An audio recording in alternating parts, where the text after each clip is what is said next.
Thank you, Dr. Castillo. I'll be presenting on our paper entitled The Sharing Economy in Belize, like Dr. Castillo said, exploring Airbnb and its relationship with the hotel industry.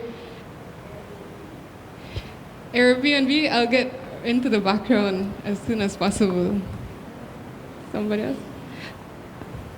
Our paper was co-authored by along with my colleague, Ms. Giselle Waight, who is also an economist in the research department at the Central Bank. So my presentation follows a general structure. On the screen is an overview of what you can expect. I will start off by talking about the motivation behind the paper and then concluding with a way forward. So on to the motivation. In recent years, Belize has seen the highest amount of stayover tourist arrivals it's ever experienced. And as we saw in the news not so long ago, 2018 was actually a record-breaking year for us. However, analysts and stakeholders soon took note that hotel occupancy rates were not growing in line with stayover arrival rates, which is what the graph depicts on the slide depicts, and that they were instead actually slowing down. So consequently, an urgent interest in understanding the unexplained lag in hotel occupancy growth was developed. Several organizations, most popularly the Statistical Institute of Belize, took to Airbnb as the most likely cause behind the slower growth in hotel occupancy. So considering the novelty of the accommodation type and the immediate effect it was allegedly having on our hotel industry, we chose to investigate Airbnb accommodations in Belize by looking at its financial and spatial relationship with the hotel industry. So some background on Airbnb as requested. Airbnb is considered one of the most successful platforms that form part of the sharing economy. The sharing economy, with the use of peer-to-peer networks, has enabled individuals to employ underutilized resources via pay-based sharing. Platforms that connect people in this regard have gained significant popularity in recent years for their innovative approaches to business. So Airbnb contributes part of its massive success to their unique products, which range from hosts, tours, and most popularly accommodations. The company defines itself as a global travel community with accommodations that are different to that of the mainstream because they allow their users the authentic local experience of not just staying in a country but living there. According to Airbnb, 74% of their rentals are actually listed outside of main hotel districts, as their client profile is mainly comprised of young, adventurous, and budget-conscious tourists. However, Airbnb's success has not been without critique. The company is often accused of having an unfair advantage due to rental and tax regulations. Some territories have fought for regulation, and others have taken it upon themselves to partner with Airbnb, but use of the platform still remains widely unchecked and growing. In Belize alone, Airbnb revenues amounted to 48.8 million Belize, or 24.4 as a US as I have there, in the year 2017. I'll now be talking about some of the literature that we reviewed for the paper. So according to quintile, Airbnb may be showing the symptoms of a disruptive product or innovation. Quintile defines a disruptive product as one that starts off as one that creates an entirely new market or starts off at the bottom of an already existing market. Dominant players of that market would then tend to ignore the disruptive product due to their initially small size. However, the disruptive product eventually gains momentum through their innovative approach to business until their impact becomes quite significant. Zervas et al. Were the first to measure the impact of Airbnb on hotel revenue. Their findings revealed that only low-end hotels were affected by Airbnbs, and hotels that catered to business travelers were unaffected. This has been, similar findings have been the case for most other studies that delve into this matter. Meanwhile, Gutierrez et al. Studied the locations of Airbnb rentals and their relationships with hotels in Barcelona. They found that Airbnbs are most concentrated in tourist and financial centers, with hotels actually being more dominant in the rural areas that are less visited by tourists. As for the data we used for the study, due to the novelty of Airbnb, we got our data from AirDNA, and it was only for the periods January 2016 to August 2018. For each listing, the data that we acquired contained revenue, coordinates, property types, such as whether it was a shared room or an apartment or an entire house, average daily rates, and a few other attributes by district, which we then converted into quarterly data. The data was cleaned to exclude hotels, guest houses, hostels, and any other traditional accommodation type that might have been listed on there, because they do list on there, and we're aware. So, and then we categorize the Airbnb listings into quintiles based on their average daily rate in order to create budget, economy, mid-scale, upscale, and luxury categories. Hotel data for the congruent period was obtained from the Belize Tourism Board. Locations for both hotels and Airbnbs were geolocated using ArcGIS, which is taking digital information such as addresses and identifying their geographical coordinates on a map. The locations were aggregated into census tracts used by the SIB, which are areas that contain a minimum of 150 households.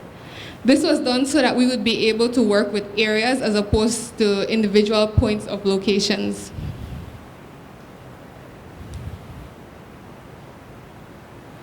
The first method we used to explore the relationship of Airbnb rentals with hotels was spatial analysis. In order to analyze the spatial distribution of both accommodation types, global and local tests of Moran's index were used.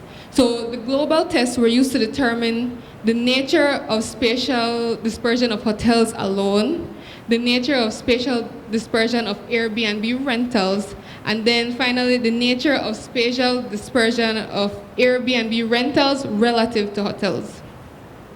We also analyzed the accommodation types locally by looking at actual clusters of each accommodation type and how they existed with their neighboring census tracts. So just to refresh, like I said earlier, a census tract is an area that contains a minimum of 150 households. So with the local analysis, we were trying to identify hotspots, which are census tracts that had a high number of accommodations or a high density of accommodations that were immediately neighbored by other census tracts that also had a high number of accommodations. Meanwhile, a cold spot would be the complete opposite, being a census tract with a low number of accommodations immediately surrounded by census tracts that also had low densities of accommodations. Any variation of hot and cold of low or high densities would be considered an outlier. In order to analyze the financial impact of Airbnb on hotels, an ordinary least squares model was used as the starting point. Thereafter, the Hausman test was used to determine whether fixed effects or random effects model would have been more appropriate. Results determined that the fixed effects model was the most robust for our data set. The benefits of the fixed effects model is that it reduces specification errors such as multicollinearity, omitted variable bias, and it also controls for unobserved heterogeneity. The vector of control variables include Airbnb quintile categories, which I stated earlier, the number of Airbnb listings, GDP growth, and unemployment rate, where the last two were used to best depict the present socioeconomic situation in Belize. So now for the results. Displayed are some basic statistics from the data. Up to August 2018, there were about almost 2,500 Airbnbs throughout the country, which supplied about 4,300 bedrooms. Though there are only 841 hotels currently, traditional accommodation supplies just under double the amount of bedrooms as Airbnbs. Both accommodation types were found to be concentrated in Belize, Tancred, and the Kaya district, which we know include the main touristic areas of our country. The spatial distribution of the accommodation types is displayed in these two maps, where a green point on the map to the left represents an individual Airbnb location and an individual Airbnb rental, while the blue points on the map to the right indicate or represent an individual hotel. So in order to better interpret the concentrations of the accommodations by census tract, the shades of pink indicate the density per that particular census tract, where a lighter shade of pink refers to a higher concentration of points. So upon immediate observation, we can see that Airbnb distribution is more extensive throughout the country. On average, there are about 3 Airbnbs per census tract, while there was roughly 1 hotel per census tract on average.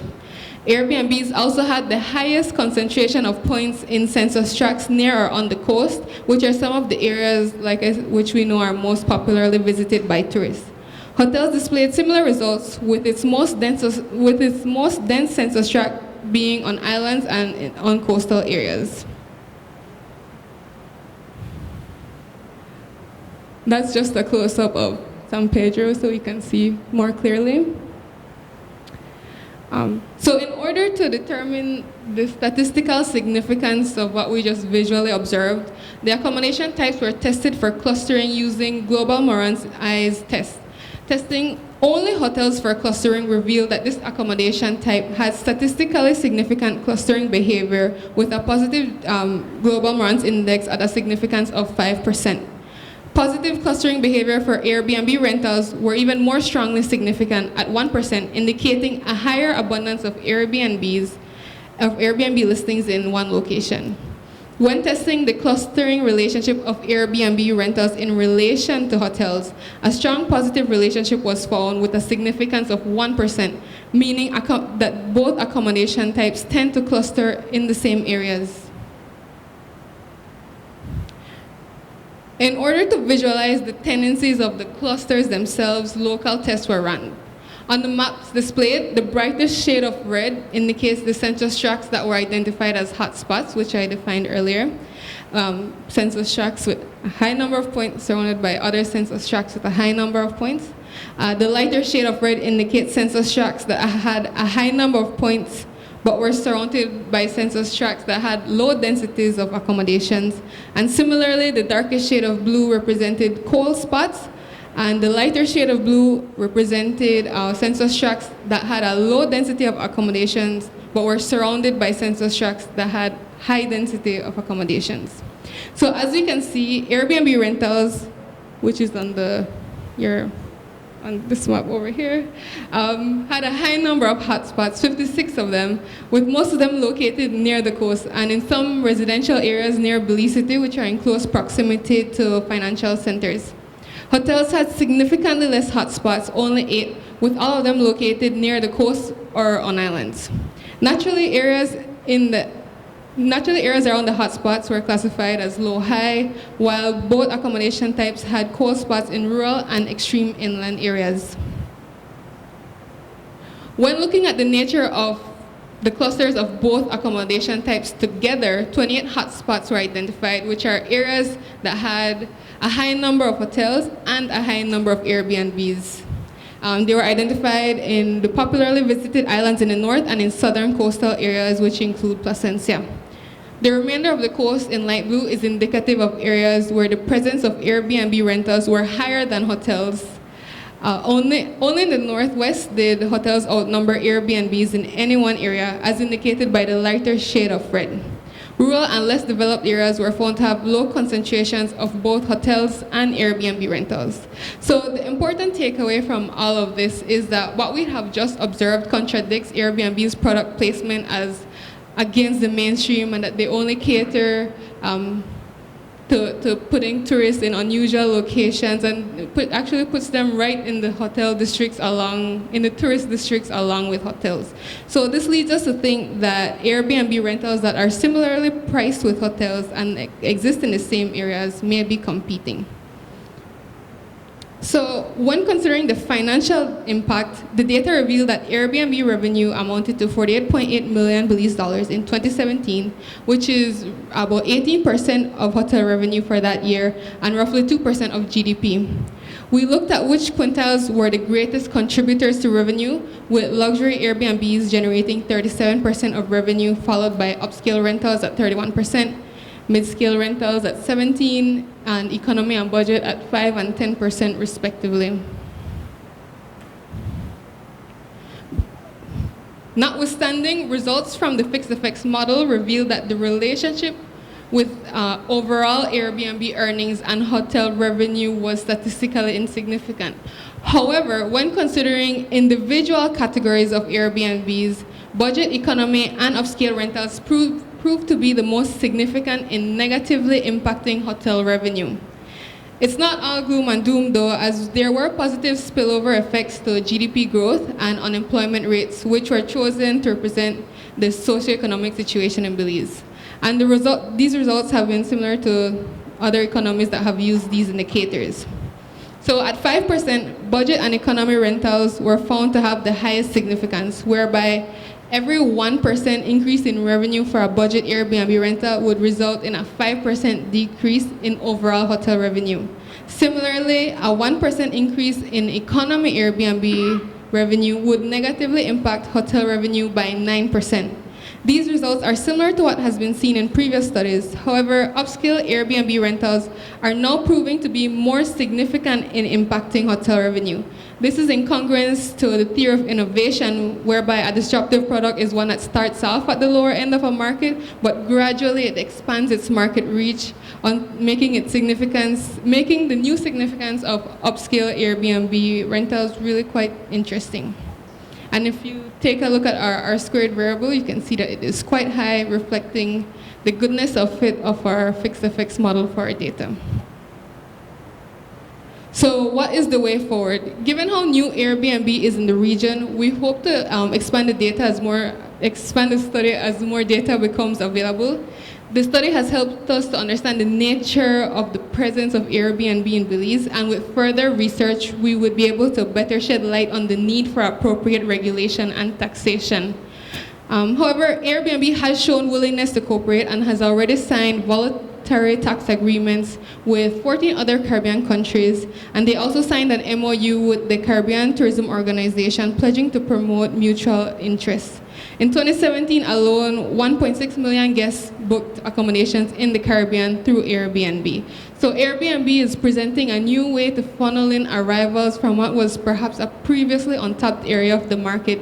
So it's important that we harness this new opportunity and continue our efforts to try and collaborate with Airbnb so that we may also benefit and expand their economic opportunities in a way that is lawful and regulated. Thank you.